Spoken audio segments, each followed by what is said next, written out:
জানো এই বৌঠান আমাদের সংসারের জন্য কি না করেছে,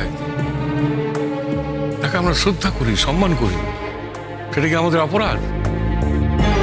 তোমার মেজমাইমা এই নিয়ে কম কুৎসিত কথা বলে? বলুক গে যা, বলতে বলতে একদিন নিজেই ক্লান্ত হয়ে পড়ব। কিন্তু এর ফলে কি হচ্ছে জানো তো, আমি ওর দিক থেকে একবারে মুখ ফিরিয়ে নিয়েছি।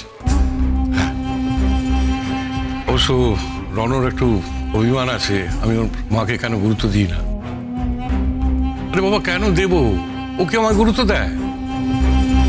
এই বৌঠান জানো কত কষ্ট করে না খেয়ে আমাকে কলেজে পাঠিয়েছে, এই সংসারটাকে সামলেছে। তাকে আমরা দূরে ঠেলে দেবো? তা কখনো হয়? তার জন্য আমার বউয়ের জন্য আমি বৌঠানকে দূরে সরিয়ে দেবো? দাদা নেই, তার যা কিছু আবদার সে তো আমাদের দুই ভাইয়ের কাছে। আমরা সেই আবদারটুকু রাখবো না? হয় এটা? ঠিকই তো। আর তাছাড়া দুটো মানুষের মধ্যে যদি সম্পর্ক ঠিক থাকে, তাহলে একটা 3 নম্বর মানুষ কিছু করতেই পারে না।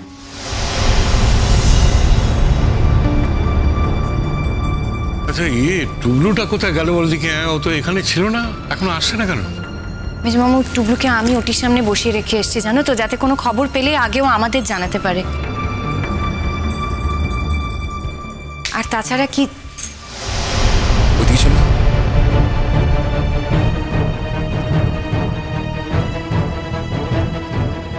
দেখো মেজমামু, আমরা ঠিক যা আশঙ্কা করছিলাম সেই ঘটনাটাই ঘটলো।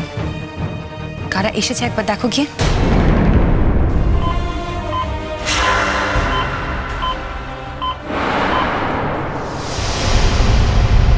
এখানে কি চাই? এখানে ঠিক যে কারণে আপনারা এসেছেন সেই একই কারণে ও এসছে, কিংবা আমি এসছি।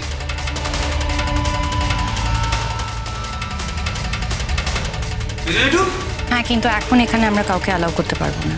এই হসপিটালটা কি তোমার কেনা নাকি রূপকথা দি? কোনো বাড়তি কথা কইবে না, একটাও না। তুমি এখন আমাদের পরিবারের বাইরের লোককে আমরা এখানে অ্যালাউ করছি না। ইমন হঠাৎ আপনাদের পরিবারের বাইরের লোক হয়ে গেল কি করে? এই কৈফিয়ত কি তোমায় দিতে হবে নাকি? হ্যাঁ, অপারেশন হয়ে গেছে।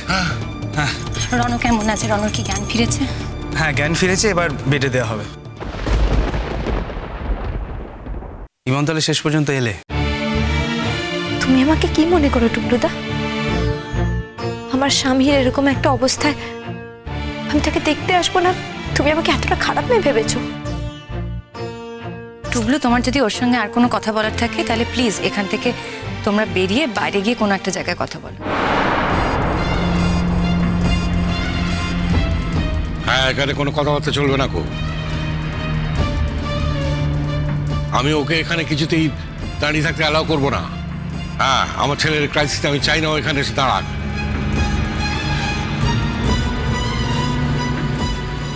তোমার সঙ্গে তো কোনো সম্পর্কই নেই। হ্যাঁ, তুমি তো সব সম্পর্ক ভেঙে দিয়ে চলে গেছো। আবার কি করতে হয়েছে এখানে? হ্যাঁ, রনকে দেখাতে যে তুই ওর জন্য কতটা কনসার্ন। বাবা, তোমাদের বাড়ি থেকে আমি যেই ব্যবহারটা পেয়েছিলাম তার জন্য আমি বলেছিলাম ঠিকই যে আমি তোমাদের বাড়িতে কোনোদিনও ফিরে আসবো না, কিন্তু আমি এটা তো বলিনি যে তোমাদের সঙ্গে আমি কোনো সম্পর্কই রাখবো না। চালাকি হচ্ছে, এখন চালাকি হচ্ছে। আপনি ভদ্রভাবে কথা বলুন। এই খবরদার, তুমি আমাকে ভদ্রতা শেখাচ্ছ? হ্যাঁ, প্রয়োজন হলে ভদ্রতা শেখাতে হবে বই কি। কারোর হাজবেন্ড যদি হসপিটালে ভর্তি থাকে, তার স্ত্রী কি তাকে হসপিটালে দেখতে আসার বদলে সে সিনেমা হলে যাবে? ইমন, তুমি বোধহয় ভুলে যাচ্ছ, রনু কিন্তু তোমাকে বাড়ি থেকে বের করে দিয়েছিল। এখন তুমি রনুকে দেখতে গেলে রনু যে তোমাকে কেবিন থেকে বার করে দেবে না, তার কোনো অ্যাসিওরেন্স, কোনো গ্যারান্টি কি তুমি দিতে পারো? That is not your look out রূপকথা দি। আমার এবং আমার স্বামীর মধ্যে কি কথা হবে কি কথা হবে না সেটার মধ্যে কিন্তু তুমি কথা বলবে না। আলবাত কথা বলার কথা। রণ আমার ছেলে। কিন্তু এই কথাটা রণর বাবা বলেনি, বলেছে রণর বন্ধু। Brilliant, absolutely brilliant. এই পরিস্থিতিতে এখানে এসেও তুমি আমাকে সমানে টিজ করে যাচ্ছ, সেটা তোমার কাছে ইম্পর্টেন্ট, তাই তো? আচ্ছা ইমন, বলছি এখানে কথা বাড়িও না। দাদাভাইকে তো বেটে দেবে, তোমার যদি কথা হয় তখন। না,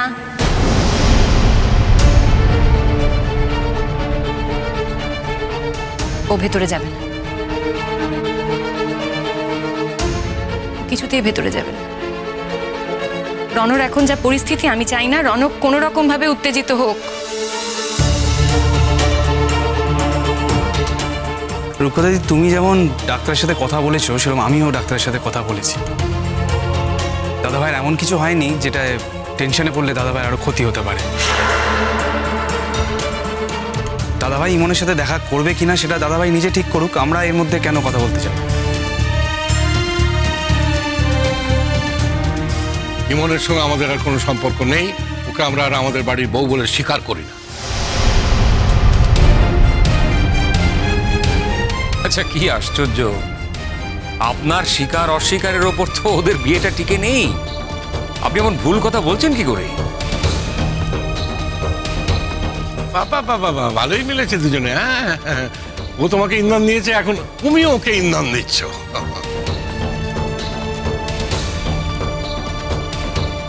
ইন্ধনটা ঠিক কি ব্যাপারে বলুন তো? আপনাদের বাড়ির অসুস্থ মেয়েটাকে সুস্থ করার ইন্ধন, এই তো? যাকে আপনারা চিরকাল অসুস্থ করে ফেলে রাখবেন ভেবেছিলেন, যাকে কোনো জীবন দেননি, সেই মেয়েটা একটা জীবন পেয়েছে, এটাই আপনাদের রাগ তো? দেখুন, আমাদের এখন এই সমস্ত কথা বলার সময় নেই, প্লিজ বোঝার চেষ্টা করুন। রণকে বেডে দিয়েছে আর আমরা রণের সঙ্গে দেখা করতে চাই। আমরা তো সেই একই কাজে এসেছি, আমাদের এত কৈফিয়ত বা আপনাদের কেন দিতে হচ্ছে আমি তো বুঝতে পারছি না। স্যার, মনে হয় আজ আমাদের ভেতরে যেতে দেবে না।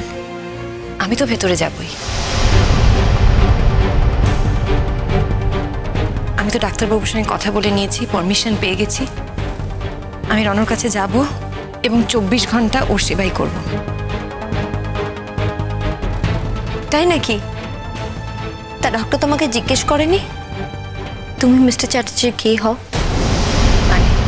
মানে এই যে তুমি এত বড়াই করে বললে তুমিই থাকবে মিস্টার চ্যাটার্জির ঘরে, ডক্টর যদি জানতে পারে যে তার ওয়াইফ এখানে উপস্থিত থাকা সত্ত্বেও তুমি মিস্টার চ্যাটার্জির ঘরে থাকবে, এটা জেনে কি উনি তোমাকে অ্যালাউ করবেন?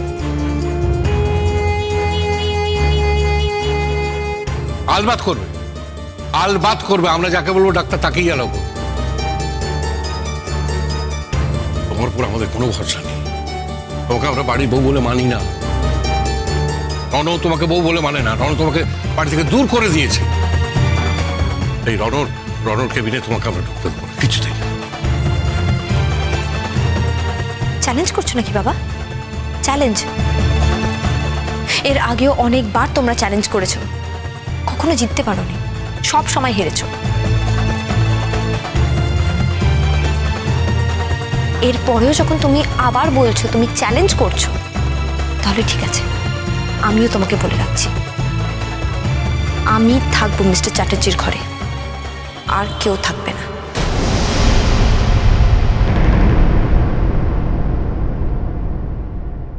রূপকথা দি, আমি তোমাকে অবশ্যই মিস্টার চ্যাটার্জির ঘরে থাকতে দিতাম যদি তুমি এইটা না বলতে যে তুমি একাই থাকবে 24 ঘন্টার জন্য মিস্টার চ্যাটার্জির ঘরে। আর তুমি যখন বলেছো, আমি বলতে বাধ্য হচ্ছি, একমাত্র ইমন থাকবে মিস্টার চ্যাটার্জির ঘরে, আর কেউ না। তুমি চাইলে আসতে পারো, ওনার সঙ্গে দেখা করতে পারো, আমি ততটুকু অ্যালাউ করতে পারি, কিন্তু ওনার কেবিনে তুমি থাকতে পারবে না। এন্ড বাই দ্য ওয়ে, যখন সবাই জানবে যে মিস্টার চ্যাটার্জির বউ থাকার সত্ত্বেও তুমি 24 ঘন্টার জন্য ওনার কেবিনে রয়েছো, তুমি ভাবতে পারছো লোকে কি ভাববে?